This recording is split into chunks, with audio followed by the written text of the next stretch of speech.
Assalamualaikum warahmatullahi wabarakatuh. Perkenalkan, nama saya Rila Syahriani Hayatun dengan NIM 19081011205 kelas PAIF semester 3 IAIN Syekh Nurjati Cirebon. Video ini dibuat untuk memenuhi tugas UAS mata kuliah pengantar sejarah peradaban Islam dengan dosen pengampu Bapak Dr. Haji Ahmad Afandi MAG. Let's check this out.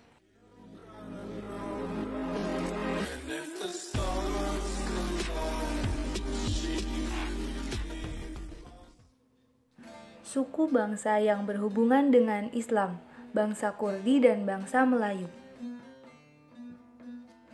Peradaban bangsa Kurdi.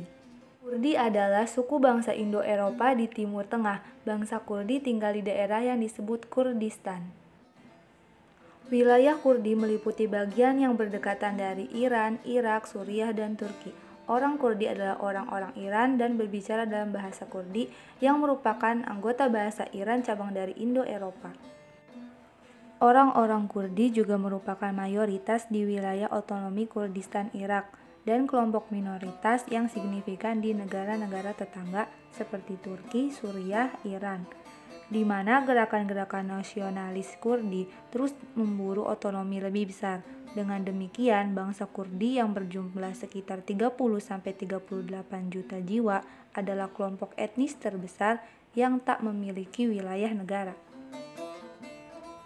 Karakter geografis Kurdistan terdiri dari gugusan perbukitan, struktur sosial yang sangat syarat sentimen tribalisme, serta sistem mata pencaharian yang mengandalkan pertanian dan mengembala. Hal tersebut memang membuat bangsa dan wilayah Kurdistan menjadi semi-eksklusif sepanjang sejarah selama 3.000 tahun. Sepanjang sejarah tidak ada satu bangsa ataupun kekuatan yang mampu menguasai secara penuh bangsa dan wilayah Kurdi, baik itu Yunani, Romawi, Persia, dan bahkan dinasti berbasis Islam yang selalu gagal menundukkan secara penuh bangsa Kurdi. Pada era modern pun, sistem yang melahirkan negara seperti Turki, Iran, Irak, dan Suriah gagal pula menguasai secara penuh wilayah Kurdi. Secara geopolitik, karakter geografis Kurdi membawa petaka karena harus menerima wilayah tersebut yang dibagi menjadi 5 negara pasca Perang Dunia I. Terpecahnya geografis, sejarah, dan politik bangsa Kurdistan terjadi pertama kali pada tahun 1514 menyusul pertempuran antara Chaldiran dan dinasti Safawiyah dan Ottoman yang membawa mereka menandatangani sebuah perjanjian. Kemudian proses pemecahan Kurdi berlanjut berdasarkan perjanjian Sevres tahun 1919 dan perjanjian Lausanne tahun 1923. Dalam berbagai perjanjian tersebut, dicapailah final wilayah dan bangsa Kurdi, yaitu Kurdi Utara atau Turki, luas wilayahnya 194 km persegi, penduduknya 13 juta jiwa. Kurdi Timur atau Irak, luas wilayahnya 125 km persegi, dengan penduduknya 8 juta jiwa. Kurdi Selatan atau Irak, luas wilayahnya 72 km persegi, jumlah penduduknya 6 juta jiwa. Kurdi Barat, Suriah, luas wilayahnya 18 km persegi dengan penduduknya 1 juta jiwa. Terpisah-pisahnya wilayah Kurdi membuat pupusnya impian bangsa Kurdi memiliki negara sendiri. Pemimpin Kurdi Mustafa Barzani sepanjang hidupnya dikenal berjuang bagi berdirinya negara Kurdi. Di bawah pimpinan Mustafa Barzani sempat berdiri negara Kurdi dengan nama Republik Mahabad tahun 1946 di wilayah Kurdistan, Iran. Namun eksistensi negara ini buyar. Pembagian wilayah menjadi faktor penyebab terjadinya keretakan dalam struktur budaya dan politik bangsa Kurdi. Agama bangsa Kurdi. Sebelum masuknya Islam, suku Kurdi menganut agama Parsi kuno seperti Zoroaster, Mithraisme, Manichaeisme, dan Mazdak. Mereka juga sempat dipengaruhi oleh ajaran Yahudi dan Nasrani, namun pengaruh agama semua itu terkikis habis dengan datangnya Islam pada abad ke-7 Masehi. Kurdistan yang terletak tidak jauh hanya 50 mil dari Baghdad dan 200 mil saja dari Damaskus yang merupakan pusat pemerintah perdagangan dan keilmuan, sehingga mayoritas orang Kurdi, 60% terutama yang berbahasa Kurmanji, adalah pemeluk Islam Sunni yang bermazhab Syafi'i.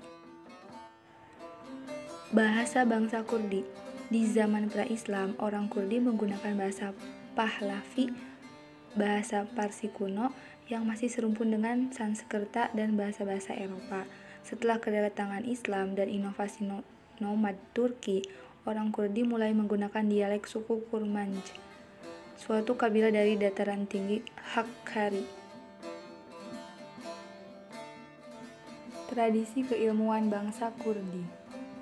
Tokoh agama, pemimpin dan pejuang Islam yang berasal dari suku Kurdi yakni Syekh al-Islam at-Taimiyah, Ibn al-Asir pengarang Usul al-Ghobah, Ibn Qutsaybah al-Dinawari pengarang kitab Takwil Mushkilah Al-Quran, Salahuddin al-Ayyubi panglima perang dan pahlawan Islam dalam perang salib yang berhasil merebut kembali Baitul Maqdis di Yerusalem dari tangan orang-orang Kristen. Kebudayaan bangsa Kurdi. Tari Kurdi memiliki berbagai versi dan banyak seperti Dilan, Sepe, Gerian, dan Chapi. Bangsa tanpa negara. Sesuai dengan sejarah politik Kurdi yang cukup tua, bangsa Kurdi termasuk bangsa yang kurang beruntung. Kurdi juga disebut sebagai bangsa yang tragis akibat karakter geografis, sentimen tribalisme, tirani, dan kolonialisme. Tragedi bangsa Kurdi itu pun dikenal dengan problem Timur. Ironinya, problem Timur ini seringkali dilupakan dan diabaikan.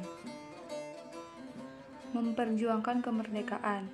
Usaha bangsa Kurdi untuk menjadi bangsa yang independen semakin sulit terrealisasi.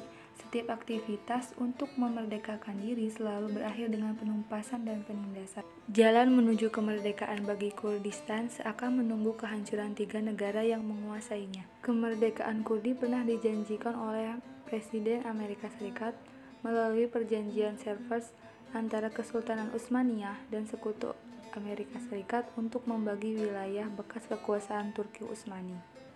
Hanya saja terbentuknya negara baru Turki di bawah pimpinan Mustafa Kemal Atatürk meliputi sebagian besar wilayah Kurdistan, menghapus harapan itu.